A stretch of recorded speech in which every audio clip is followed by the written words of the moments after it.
Bismillahirrahmanirrahim. Al-halatu tsalitsah utawi tingkah kang nomor 3, kondisi yang masalah syubhat, keraguan-raguan terhadap orang yang memiliki harta. Ada yang keraguannya itu tidak kuat. Ada yang ada indikasi ya gitu loh. Al-halatu tsalitsah uti tingkah kang nomor 3 iku andakune yen to ono apa al-halatu tingkah iku maklumatan den wurui binau ihubratin kelawan majepe pengalaman. Apa hubrah itu penelitian atau pengalaman. Wa mumarosatin lan netepi berdasarkan keadaan sebelumnya. Pihak itu yujibu sekiranya netepaken apa mengkuno apa zalika mengkuno halah zonnan ing penyono fi halil mali ing dalam halali bondo au tahrimi utawa harame mal. Contone wa huwa mislu ayyurafas padane yen to den weruhi apa salah rajul bagus wong lanang wa diyanatulan agamane rajul wa adalatul adili rajul fi dhahirin dalam dhahiri wa juwizalan den wenangaken dimungkinkan apa ya kuna yen to ono opal batine iku bi khilafi kan ulayani mengkono zahir. Fa hauna dalam kene panggonan la wajib ora wajib apa as-su'alu takon. Wala yajuzulan ora wenang apa mengkono soal kama fil majhuli kaya ing dalem perkara kang ora den weruhi. Jadi apabila ada keraguan terhadap pemilik harta ya, seumpama kita diundang jamuan makan, walimah atau diberi atau transaksi, apabila orang itu diketahui baik-baik ya, zahirnya santri, zahirnya guru, zahirnya ya, apa yang kelihatannya itu adalah orang baik. Maka kalau itu sudah ada tanda bahwa itu orang baik, kita tidak perlu mempertanyakan lagi. Umpamanya diundang tetangga, dia itu orang baik, guru, petani atau apa yang menunjukkan bahwa dia itu tidak aneh-aneh. Maka kita tidak boleh suudzon. Jangan-jangan ini nyolong. Ya mungkin aja orang santri nyolong mungkin, tapi itu kan kemungkinan yang sedikit ya. Umumnya kan orang itu kalau santri ya baik, walaupun ya mungkin, namanya mungkin orang kelihatannya baik tetapi dalamnya busuk umpamanya. Akan tetapi indikasi orang itu baik sudah cukup untuk kita husnudzon ya. Apalagi sudah ada indikasi orang majhul aja, majhul tidak dikenal, umpamanya kita tidak kenal orang diberi sesuatu makanan. Di jalan ada orang bagi nasi umpamanya, kita tidak kenal, tapi tidak ada tanda dia penjahat, tidak ada tanda dia orang yang berbuat zalim, maka boleh diterima dan tidak usah ditanya. Hanya ada orang bagi nasi, sugone halal pora, iki wae kucing apa kiri, enggak usah, itu kan berarti kamu suudzon namanya. Kalau orang itu kelihatannya tidak dikenal dan di daerah yang seperti kita mayoritas muslim, maka tidak harus ditanyakan ya. Cukup husnudzon itu baik. Tetapi apabila di suatu daerah yang mencurigakan, seperti di Bali, di NTT, di Papua, maka apabila ada indikasi bahwa itu bukan makanan halal, yang bagi bukan orang muslim, kelihatannya dia ya makanannya anjing, babi, maka kita sebaiknya menghindari. Karena itu meragukan. Di sesuatu yang meragukan sebaiknya ditinggalkan.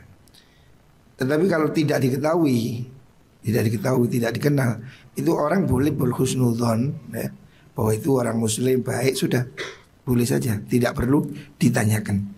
Apalagi sudah ada tanda kebaikan, santri, ustadz, guru ya, itu kan indikasi orang baik. Ketika kita diberi makan, diberi sesuatu, maka kita tidak harus menanyakan dari mana, beli di mana, dapat dari mana. Tidak harus seperti itu, karena tidak ada keraguan. Fal aula utekang le utama ikwal ikdamu nekani panganan. Maksudnya kalau kamu diundang datang aja ya, tetanggamu, temanmu. Wal ikdamu utawi nglakoni ngajoni hauna ing dalam kini panggonan bab al hal salisa iku abadul luwe ato ani syubhati sing syubhat minal ikdami timbang saking ngajoni menerima ala tu'amil majhuli ing atase panganane wong kang ora den kenal. Fa inna dzalika sunni mungkunu ikdam ala tu'amil majhul iku baidun atau anil wara'i saking sifat wirai. Wa illam yakun senajan ora ono apa tu'am iku haraman haram. Kalau kamu diberi orang tidak dikenal, maka itu boleh dimakan ya, dan jelas-jelas itu tidak haram ya. Apalagi kalau itu di daerah yang muslim ya, seperti di Malang, di Surabaya. Ini kan daerah yang memang sudah mayoritas orang muslim, tidak ada keraguan. Maka tidak perlu ditanyakan dan tidak usah ditanyakan ya. Kalau orang itu tidak diketahui latar belakangnya yang jelek. Kalau orang itu diketahui latar belakangnya baik, seperti nasi dibagi oleh lazis, dibagi oleh masjid, oh itu sudah jelas ya. Tidak usah ditanyakan lagi. Wa am aklu ta'ami ahli sholah, anapun taimangan panganane ahli kebagusan, makan dari orang yang baik ya. Kita diberi makan kiai, ustadz, orang soleh. Iku fadabul anbiya'i pengadatani para nabi wal aulia ilan wali, para wali. Qala dawu Rasulullah sallallahu alaihi wasallam, la takul ojo mangan sira illa ta'ama taqiyin angin ing panganane wong kang takwa. Wala yakulu lan ojo mangan ta'ama ka ing panganan sira sapa illa taqiyun angin wong kang takwa. Jadi lebih bagus itu kita makan itu lebih baik. Yang maksudnya yang lebih yakin kehalalannya, seperti makan yang diberikan oleh orang-orang soleh, orang-orang baik, kiai. Itu kan dia lebih hati-hati. Itu semakin baik ya. Dan itu disukai oleh para wali-wali juga begitu. Diriwayatkan Imam Syafi'i pernah makan di rumah Imam Ahmad. Imam Ahmad ini muridnya, seorang ahli fikih. Dan Imam Syafi'i makannya banyak, sarapan makan banyak. Terus putrinya Imam Ahmad ini heran, loh ini kok doyan mangan nih Pak Kiai. Imam Syafi'i rumongso, ada yang ngerasani. Maka Imam Syafi'i supaya tidak suudzon, Imam Syafi'i mengatakan, saya niat memang makan banyak di rumah ini. Karena apa? Ada riwayat makanan di rumah orang yang soleh itu menjadi obat. Jadi saya makan di sini banyak niat untuk mendapat obat. Nah, jadi itu memang ada riwayat begitu. Dan di sini Imam Ghazali juga mengatakan makanan yang baik itu ya kalau kita dapat dari orang-orang yang baik. Artinya tidak diragukan kehalalannya. Wa amma idza ulima nalikan den wurwi bil hubrati kelawan kewaspadaan. Hubra itu penelitian. Anda usutni wong iku jundiun bangsa tentara. Zaman dulu ya, ini konteks. Pada zaman Imam Ghazali, yang namanya jundi, bala tentara itu golongannya orang perampok. Maksudnya pasukan pada zaman itu, pada zaman Imam Ghazali, pasukan-pasukan itu kerjaannya itu mengambil milik orang ya. Jadi hampir seperti itu perampokan atau perampasan. Makanya kalau diberi oleh seorang jundi, seorang bala pasukan, itu Imam Ghazali tidak suka ya. Itu termasuk bagian dari syubhat. Karena jundi yang dimaksud pada saat itu, bala tentara itu ya kayak sekarang itu ya aparat keamanan yang tukang pungli itu loh, tukang malak ya. Jadi pada zaman dahulu jundi ya itu orang yang ya orang bersenjata, angkatan bersenjata yang biasanya itu merampas ya. Nah kalau kita tahu bahwa intinya kalau kita tahu profesi orang itu adalah tidak halal, ya perampas, perampok atau penyanyi ya, Au mugnin ya. Mugnin atau ya itu biduan ya. Au pundi wong. Au murabin utawa wong kang tukang riba ya. Kalau seandainya kita tahu dengan penelitian bahwasanya orang yang memberi itu adalah orang yang apa?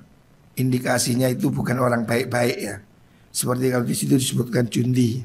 Jundi yaitu ya orang bersenjata yang kebiasaannya itu ngambil miliknya orang. Jadi aparat bersenjata. Maksudnya zaman dahulu itu kan terjadi terus peperangan, penaklukan. Nah itu kan ada yang penaklukan itu memang secara zalim, bukan misi dakwah, tapi memang ya antar suku itu saling serang, yang menang mengambil yang kalah. Nah itu kan zalim, tidak boleh ya. Makanya harta yang didapatkan dari angkatan bersenjata yang kerjaannya merampas itu dihukumi syubhat ya. Atau tukang riba, rentenir. Wastagnalan amri semuki sapa wong anil istidlali saking ngalap dalil alaihi ing atase mungkono-mungkono wong malik niku bila iyati kelawan tingkah wasyaklilan bentuk wathiyabilan pakaian, karena sudah diketahui dari atributnya. Oh ini atributnya petugas anu yang biasanya itu pungli atau apa ya. Dari atributnya, dari bentuknya, apa dari ya ciri-cirinya umpamanya. Oh ini ciri-cirinya bandar narkoba umpamanya. Ini ciri-cirinya germo. Maka apabila diketahui seperti ini harus ditanyakan. Artinya kalau kita ragu harus tanya ini halal apa haram, ini dapat dari mana gitu. Fahauna yang dalam kini panggonan as-su'alu tetakon iku wajibun wajib. La mahalata halim mesti kama kaya perkara fi maudhi'ir ribati yang dalam panggonan kemamangan bal aula bal iku li utama. Jadi kalau kita diberi oleh seseorang yang dari ciri-cirinya udah kelihatan bahwa orang ini penipu, penyamun, perampok, rentenir, germo, pokoknya pekerjaan yang haram. Kalau memang ada indikasi seperti itu, maka kita harus hati-hati. Artinya kalau ragu harus tanya, ini halal apa tidak gitu. Sebab kita ada indikasi menunjukkan dia kelakuannya nggak benar. Tetapi kalau orang itu sudah jelas kelakuannya benar, nggak perlu ya. Jadi tentang masalah syubhat, apakah wajib tanya atau tidak, ini melihat kasus. Kalau orang yang dituju itu orang baik, maka tidak perlu tanya. Dan bahkan tidak boleh. Ya seperti kamu diantri tetanggamu ayam, maka kamu tidak boleh tanya ini ayamnya nyembelih apa cekek. Ini ayamnya beli apa nyolong. Itu kan kamu berarti suudzon, menyakiti hati orang lain. Tidak boleh ya. Tapi kalau di situ tidak ada indikasi, ya tidak usah ditanyakan. Ya seperti kita ini, ya di mana-mana ada warung ya, ada orang jual nasi, beli makan kan, kita tidak perlu ngurus ayamnya beli di mana, nyembelihnya gimana. Ada yang orang seperti itu. Saya pernah di Jogja diajak teman saya makan gudeg. Nah, saya tidak tahu karena saya tidak tahu ke budaya. Dia masuk warung terus masuk duduk-duduk ke tempat yang jual. Bu lihat anunya lehernya ayamnya itu. Saya bilang kenapa? Saya harus lihat dulu. Lihat kenapa? Ini sembelihannya nggak benar. Keluar pergi. Sampai masuk berapa warung. Saya bilang kamu kok gitu sih? Ini kan nggak boleh. Saya bilang. Tuh, karena dia bilang karena saya tahu dia bahwa ada mitos ayam itu kalau tidak disembelih dagingnya lebih enak. Katanya mitos. Maka sebagian pedagang itu curang, ayamnya nggak disembelih, cuma disilet sedikit. Ini lehernya cuma disilet dikit, ini dikit, kelihatan cuma sedikit, hanya bolong sedikit. Mestinya kan nyembelih itu kan harus otot kanan kirinya kan diambil ini, jalan makanan, jalan nyawa ada ini, kan ini harus diambil semua. Tapi ada orang yang nyembelih cuma sedikit gini tak. Karena memang katanya itu ada mitos hewan yang tidak disembelih itu lebih enak. Padahal ya saya kira salah. Justru hewan tidak disembelih itu kan bangkai. Ya mungkin orang itu merasa ini kan mitos karena darahnya tidak keluar. Makanya kan ada orang yang seperti orang nyembelih babi itu kan tidak disembelih. Babi itu katanya cuma disogok tuburnya pakai besi panas, ngok, mati. Nggak disembelih. Karena katanya kalau disembelih darahnya keluar jadi kurang gurih. Saya tidak tahu, itu saya kira mitos ya, tidak benar itu. Makanya teman saya ini karena dia tahu atau dengar seperti itu, jadi makan itu lihat dulu. Saya khawatir, wah nanti yang jual marah itu. Masuk warung lihat bu ayamnya gitu, dilihat kepalanya, nggak jadi. Waduh ini ya kalau orangnya tersinggung bisa dipukul ini. Kalau saya tidak tahu ya saya nggak perlu tanya, ya sudah lah, yakin ayam itu halal, orang yang jual muslim, selesai. Nggak harus saya tanya begitu itu. Kecuali memang ada keraguan ya. Kalau ada keraguan harus tanya. Ya sama kalau kita di warung Hong Kong, warung Chinese, tanya ada babinya enggak gitu. Kalau ragu harus bertanya. Tapi kalau tidak ya tidak perlu banyak tanya. Al-masarusani utenggon pendorong. Masar itu yang mendorong atau yang memicu subhat asani kang kaping pindho iku ma perkara yustana tu kang den sendekaken apa asyaku kemamangan fi dalem ma ila sababil mali maring sebab bondo la fi sebabi pendapatan harta itu sendiri, la fi halil maliki ora ing dalam tingkai wong kang miliki. Kalau yang pertama tadi kan yang dibahas tentang orang yang menguasai harta. Jadi kalau kita mau nerima barang dari orang, orangnya seperti apa? Kalau orangnya itu tidak meragukan, tidak harus ditanya. Kalau orang itu tidak jelas, juga tidak harus tanya. Tapi kalau ada tanda dia itu zalim, haram, ragu, harus ditanyakan. Ini beda-beda. Sekarang kalau yang diragukan itu hartanya, bukan pemiliknya. Contoh nih, wadzalika temungkunu al-masarusani iku bi ayyakhtalito gambaran yen to campur. Apa al halalu bondo halal bila harami kalan bondo haram. Kama idza turiha kaya nalikane den apa? Den sisipaken fisukin ing dalam pasar apa ahmalun piro-piro momotan, benda-benda maksudnya ya dagangan. Minto amin ghosobin saking panganan ghosoban. Seandainya di pasar itu ya ada barang-barang yang curian dijual di sana. Umpamanya di sana tadi kemarin ada orang kemalingan lombok. Cabai itu kalau mahal kan sama orang dicuri. Kalau cabai 100.000 kan banyak pencurian cabai. Nah, setelah dicuri kan dibuah bati, kan dijual ke pasar. Artinya cabai yang di pasar itu mungkin sebagian adalah barang curian. Wastara lan tuku ha ing mengkono ahmal sapa ahlus suki, ahli pasar. Terus kita belanja di pasar. Tapi kan kita tidak tahu lombok mana yang hasil curian. Pokoknya biasanya kalau lombok mahal itu banyak lombok dicuri. Tapi kita kan tidak tahu yang dicuri yang mana. Falaisa mongko ora ono iku wajib alaman ing atase wong yastari kang tuku sapa man. Bagi orang yang beli itu tidak harus fitil kal baldati ing dalam mengkono negara wa dzalika sukilan mengkono pasar.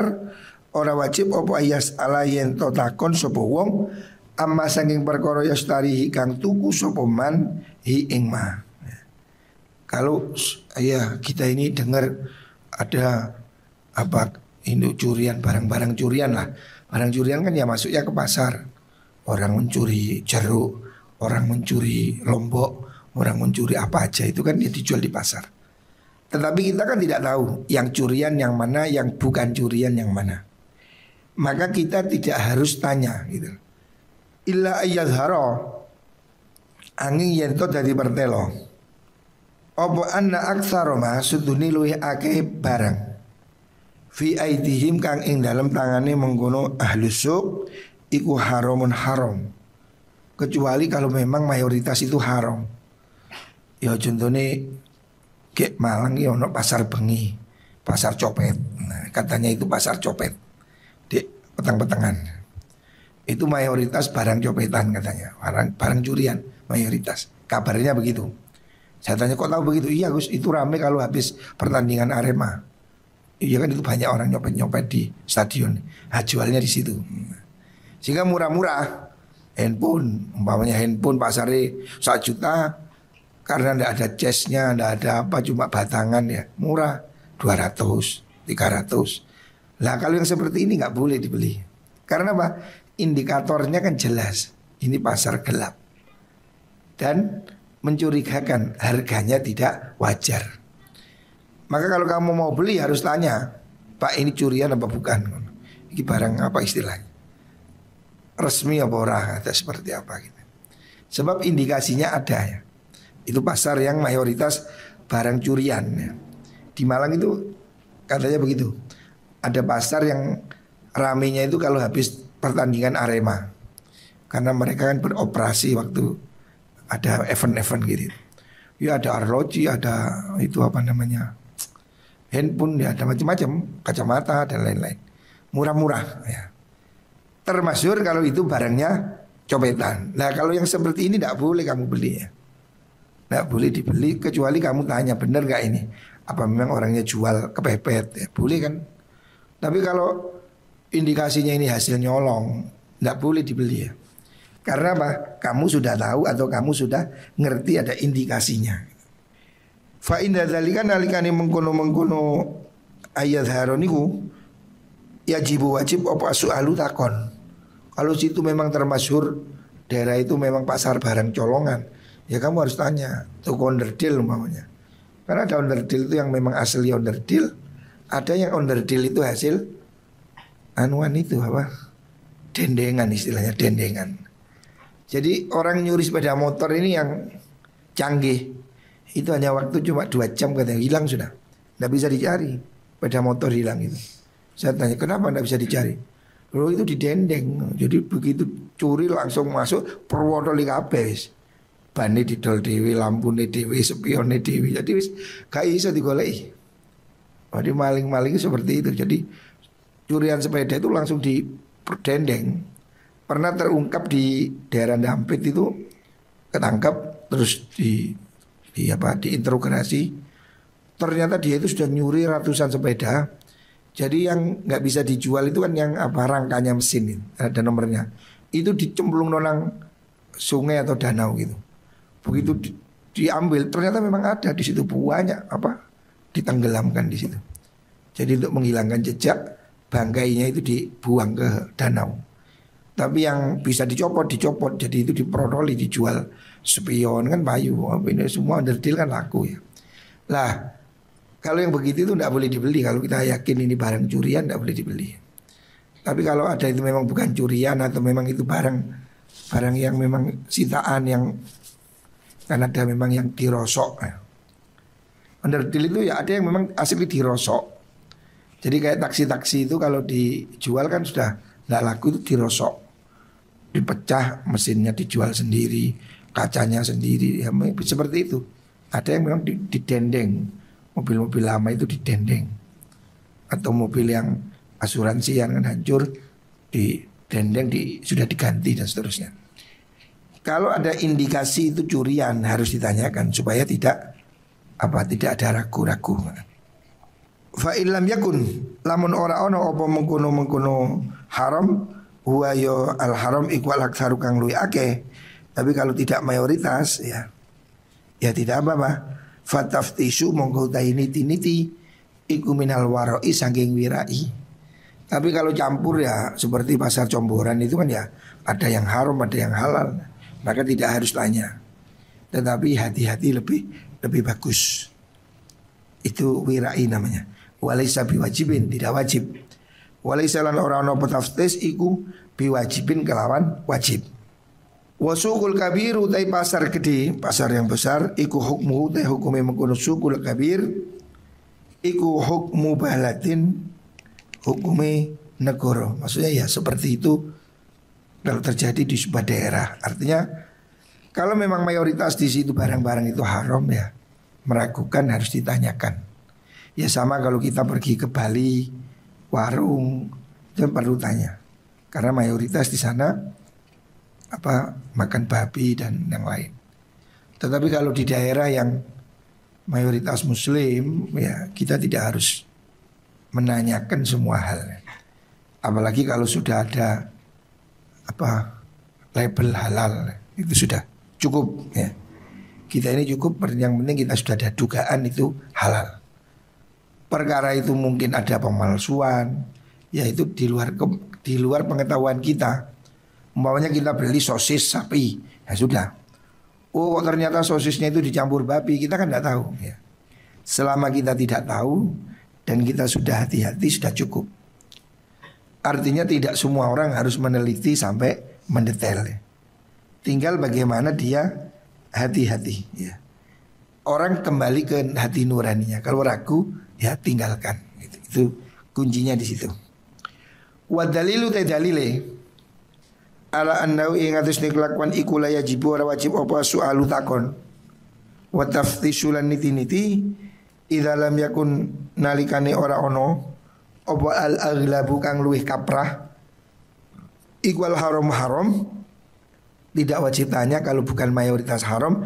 Dalilnya anna sahabata sunni sahabat radhiyallahu anhum iku lam yamtani'u ora padha kacegah sapa mengkono sahabat minas syira'i sanging tuku minal aswaki sanging pira-pira pasar. Sahabat zaman dulu juga beli di pasar dan tidak ngurus. Wa fi halan iku dalam aswak darohimu ta pira-pira dirham. Darahimur riba utawi pira-pira dirham riba. Wa ghululul ghanimati lan colongan korupsi bondo jarahan rampasan perang. Wa ghairi halan yani mengkono ghulul. Wa kanu lan ono sapa sahabat iku la yasaluna ora takon sapa sahabat fi kulli aktin ing dalem saben-saben akad. Wa inna masu'alu angin bestine utai takon iku nukila den nukil apa soal an ahadihim saking piro-piro ijen-ijene sahabat nadiron hale kang longko. Jarang sekali kok ulama itu sahabat zaman dulu mempertanyakan barang-barang yang ada di pasar. Walaupun sejak dulu namanya barang haram itu sudah ada, barang curian sejak dulu sudah ada. Tetapi sahabat tidak mendetail meneliti sampai ke mana-mana. Yang penting zahirnya halal ya halal. Zahirnya roti ya roti, zahirnya daging ya daging. Artinya dihukumi sesuai zahir. Tidak perlu diurus daging dari mana, roti dari mana. Jarang sekali, hanya sedikit ya yang menanyakan seperti itu. Fi ba'dil ahwali ing dalam sebagiannya piro-piro tingkah. Wa yau te mengguno ahwal iku halur ribati tingkai mamang. Jadi kalau ragu baru harus ditanyakan. Fi haqqi dzalika syakhsi ing dalam tingkai mengkono wong suwiji al muayyani kang tertentu. Jadi kalau orang tertentu ya yang mencurigakan ditanya.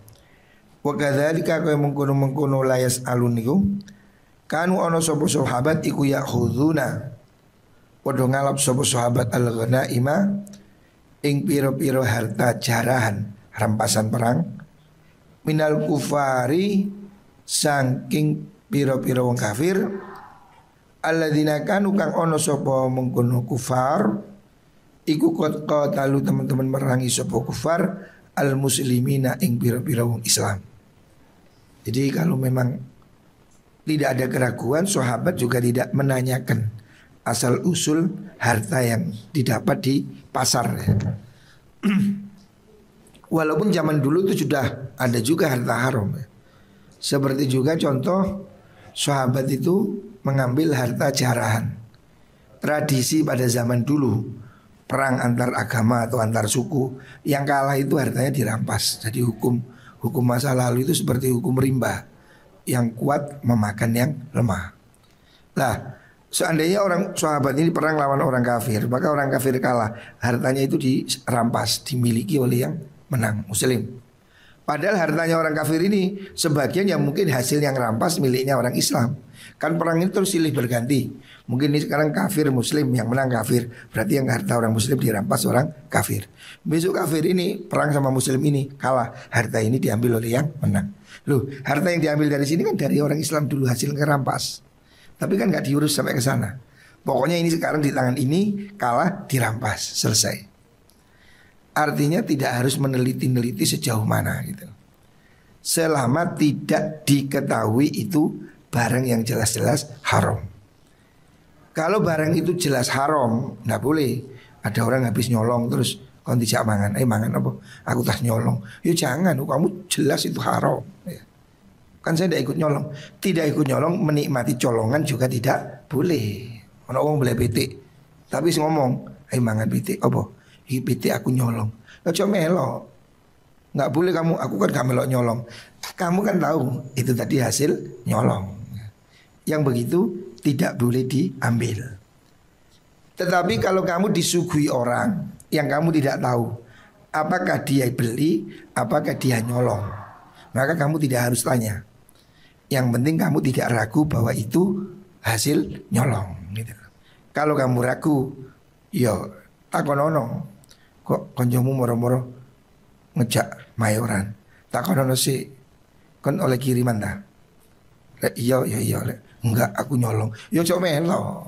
Kamu kalau curiga takonono oleh ndiki. Jangan kamu yang penting pokoknya yang penting enak. Jangan. Haram kamu harus hindari ya. Pilihlah harta yang halal. Moga-moga kita semua diberi rezeki yang berkah yang halal.